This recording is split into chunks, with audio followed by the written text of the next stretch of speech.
दोस्तों, आज की इस वीडियो में हम आपको इंडिया के कुछ ऐसे टैलेंटेड लोगों के बारे में बताने वाले हैं जिसे सुनकर आप बहुत प्राउड फील करोगे। दोस्तों, हम इंडिया के उन टैलेंटेड जासूसों के बारे में बताने वाले हैं जिन्होंने हमारे देश की पूरी ईमानदारी से सेवा की है। तो चलिए वीडियो स्टार्ट करते हैं।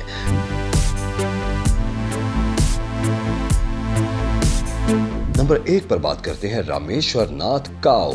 रामेश्वर दुनिया के सबसे इंटेलिजेंट ऑफिसर्स में से एक हैं। रामेश्वर यूपी के वाराणसी सिटी में रहते थे। उन्होंने अपने करियर की शुरुआत एक आईपीएस ऑफिसर के रूप में की थी। इन्हें जासूसी में बहुत इंटरेस्ट था, इसलिए इन्होंने 1969 में खुफिया एजेंसी बनाई जिसे कि आज रॉ के नाम से सभी जानते हैं। इसलिए इंडिया में रॉ जैसी खुफिया एजेंसी होने का सारा क्रेडिट रामेश्वर को जाता है। रामेश्वर एक ऐसे ऑफिसर थे जिनकी पर्सनल लाइफ की खबर आज तक कोई भी नहीं जान पाया है, पर 83 इयर्स की एज में 2002 को इनकी डेथ हो गई और हिस्ट्री में आज भी उनका नाम पहले लिया जाता है।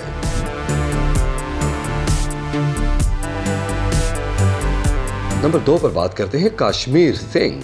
कश्मीर सिंह पंजाब के होशियारपुर में रहते थे। इंडिया के लिए जासूस का काम किया करते थे। सबसे पहले वो इंडियन आर्मी में थे। इसके साथ साथ कश्मीर सिंह को फोटोग्राफी भी बहुत पसंद थी और उनके इसी टैलेंट की वजह से इंडियन जासूसी टीम में काम मिला। कश्मीर सिंह आर्मी में काम करने के साथ साथ पार्ट टाइम जासूसी का काम करते थे। इसके बदले इन्हें 400 रुपए महीना सैलरी मिलती थी। कश्मीर सिंह को पाकिस्तान बॉर्डर पर पाकिस्तान यूनिट्स की संख्या की जानकारी और उनकी रणनीति प्लान की जगह की फोटोग्राफ्स लेने का काम दिया था। वो 1969 में नाम बदलकर पाकिस्तान में घुस गए। तब उनका नाम मोहम्मद इब्राहिम था और तभी से कई सालों तक वो पाकिस्तान की कई इंपॉर्टेंट इंफॉर्मेशंस इंडिया को देते रहे। उनकी ये इंफॉर्मेशन 1971 के युद्ध में इंडिया को बहुत काम आई थी, पर एक दूसरे इंडियन एजेंट के बताने से उन्हें 1973 में अरेस्ट किया गया था और तब से वो 35 साल तक पाकिस्तान की अरेस्ट में थे और वहाँ उन पर 3rd डिग्री टॉर्चर किया गया था। और इतनी तकलीफ उठाने के बाद भी उन्होंने अपने मुंह से कोई भी बात लीक नहीं होने दी और 2008 में उन्हें पाकिस्तान के मानवीय आधारों पर इंडिया भेज दिया गया।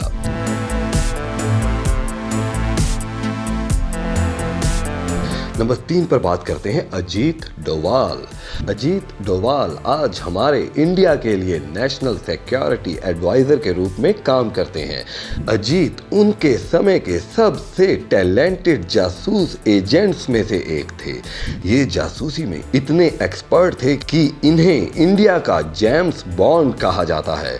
अजीत डोवाल एक जासूस के रूप में काम करने से पहले एक आईपीएस ऑफिसर थे। चाहते तो वो पूरी जिंदगी आईपीएस ऑफिसर बनकर भी रह सकते थे, पर उन्होंने अपने देश की सुरक्षा के लिए जासूस होना पसंद किया और अपनी जान की बाजी लगाकर अपने देश की बहुत सेवा की। अजीत डोवाल 7 साल तक पाकिस्तान में एक पाकिस्तानी नागरिक बनकर रहे थे और वहां से पाकिस्तान इंटेलिजेंस की खुफिया जानकारी इंडिया में देते रहे। एक अंडरकवर एजेंट के रूप में काम करने के बाद उन्हें पाकिस्तान में ही हाई कमिश्नर बना दिया गया। उन्होंने वहां 6 साल तक काम किया और फिर इंडिया रिटर्न आ गए। इनकी इसी सुरक्षा की वजह से इन्हें इंडिया में इंडिया का दूसरा सबसे बड़ा शूरवीरता अवार्ड और कीर्ति चक्र से सम्मानित किया गया है।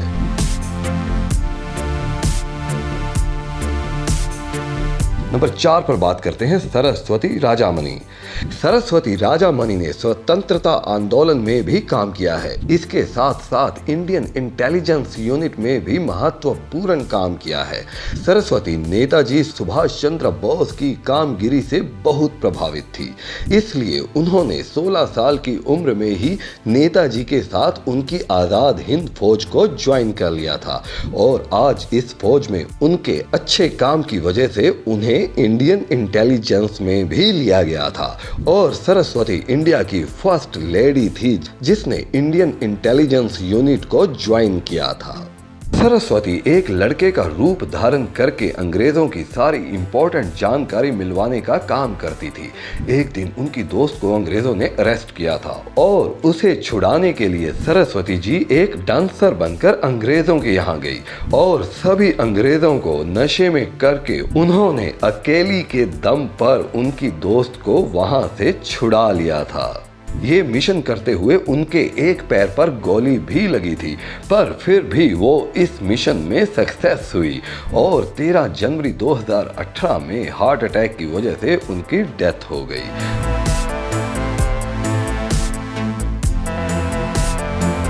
नंबर 5 पर बात करते हैं Mohanlal Bhaskar. Mohanlal Bhaskar Indian intelligence unit के वो जासूस थे जिन्होंने पाकिस्तान न्यूक्लियर प्रोग्राम का पर्दाफाश करने में सबसे इम्पोर्टेंट काम किया था। इतने मुश्किल मिशन के लिए उन्होंने इस्लाम धर्म कबूल किया था और तब उनका नाम मोहम्मद इस्लाम था, क्योंकि पाकिस्तान में उन पर किसी को कोई शक ना हो। सभी तैयारी के साथ और यहाँ की सभी इंफॉर्मेशन देने के लिए एक साल में ही 10 से 15 बार इंडिया पाकिस्तान बॉर्डर क्रॉस किया था, पर 1968 में ही उनके साथी अमलीक सिंह के धोखा देने से उनका भेद खुल गया और उन्हें अरेस्ट किया गया। अमलीक सिंह दोनों तरफ जासूसी करता था। मोहनलाल को 14 साल की अरेस्ट हुई और फिर 1974 में इंडिया और पाकिस्तान के कैदी एक्सचेंज में उनको इंडिया भेज दिया गया।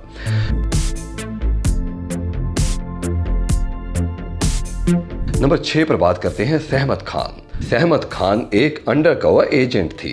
1971 के इंडिया पाकिस्तान युद्ध के दौरान पाकिस्तान में जाकर जासूसी की। सहमत रियल लाइफ में कश्मीर की एक रिच फैमिली की लड़की थी, पर अपने देश के लिए इन्होंने जान कुर्बान करने वाला काम चुना। इस मिशन को कंप्लीट करने के लिए सहमत ने पाकिस्तान के एक आर्मी ऑफिसर से शादी की थी ताकि वो आसानी से पाकिस्तान में घुस सके, और इस मिशन से उन्होंने इंडिया को पाकिस्तान के कई खुफिया राज बताए।